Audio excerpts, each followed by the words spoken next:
এরকম ঘরোয়া কাজলই আমি বাচ্চার জন্য ইউজ করি, যেটাতে রয়েছে প্রচুর ভিটামিন ই অ্যান্ড ওয়াটারপ্রুফ, যেটা ভীষণ অর্গ্যানিক প্রসেসে তৈরি, সেটাই তোমাদের সাথে আজকে শেয়ার করব। অ্যান্ড তার জন্য প্রথমেই আমার লাগবে একটা আমন্ড বাদাম। ভিডিওটা কিন্তু একদম স্কিপ করো না, একদম শুরু থেকে শেষ অবধি দেখো। আই থিঙ্ক তোমাদের খুব ভালো লাগবে অ্যান্ড তোমরাও বাড়িতে বানিয়ে নিতে পারবে এরকম অর্গ্যানিক কাজল, যেটা কিন্তু বড়রা চোখেও ইউজ করতে পারবে এবং এটা পুরোপুরি ওয়াটারপ্রুফ। তো আমন্ড বাদামটাকে আমি বেশ কুচি করে নিলাম অ্যান্ড এর সাথে নিয়ে নেব কিছু পরিমাণে জোয়ান অ্যান্ড অফকোর্স একটা প্রদীপ লাগবে এবং তার সাথে লাগবে একটা সলতে। কাজল পড়ালে নাকি বাচ্চাদের নজর লাগে না, তবে বাস্তব এটাই কি যে নজর লাগা বলে কোনো ফ্যাক্টই কাজ করে না। তবে এটা খুব সত্যি, বড়দের সব কথা একদমই ডিনাই করতে নেই, কারণ বড়রা অনেক কিছু বলে যেগুলো কিছু কিছু মানলে কোনো ক্ষতি হয় না, তেমনি অনেক কুসংস্কার আছে যেগুলো মানলে কিন্তু বাচ্চাদের ক্ষতি হয়। তো কুসংস্কারগুলো একদম মানা যাবে না। আর এই যে কাজল পরানো, এটা পরালে বাচ্চাদের কিন্তু সেরকম কোনো ক্ষতি হয় না। আর সবথেকে বড় কথা, কাজল পরালে কিন্তু বাচ্চাদের দেখতে বেশ মিষ্টি লাগে।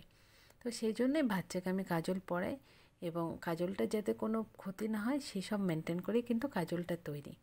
এবং তোমরা দেখতেই পেলে এই তুলোটার ভেতরে কিন্তু জোয়ান আর আমন্ডটা আমি র্যাপ করে দিয়েছি।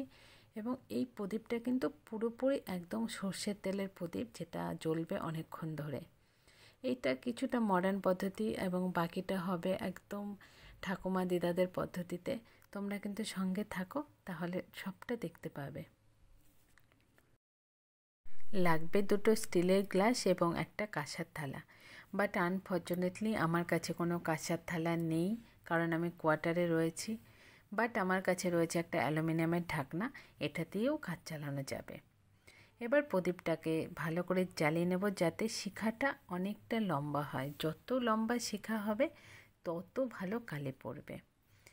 এবং অবশ্যই এই প্রসেসটা 3 থেকে 4 ঘন্টা পর্যন্ত হবে। যদি প্রদীপ নিভে যেতে থাকে, মানে শিখাটা কমে যায়, দেন আবার একটু তেল দিতে হবে।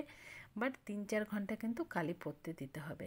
অ্যান্ড বাড়িতে যেহেতু ছোট বাচ্চা আছে, অবশ্যই এটা কিন্তু সেফ সাইডে রাখতে হবে। যারা এই কাজল বানাবে, ছোট বাচ্চা থাকলে কিন্তু এমন জায়গায় কাজল পড়তে দিতে হবে যেখানে কিন্তু বাচ্চারা সহজে না যায়।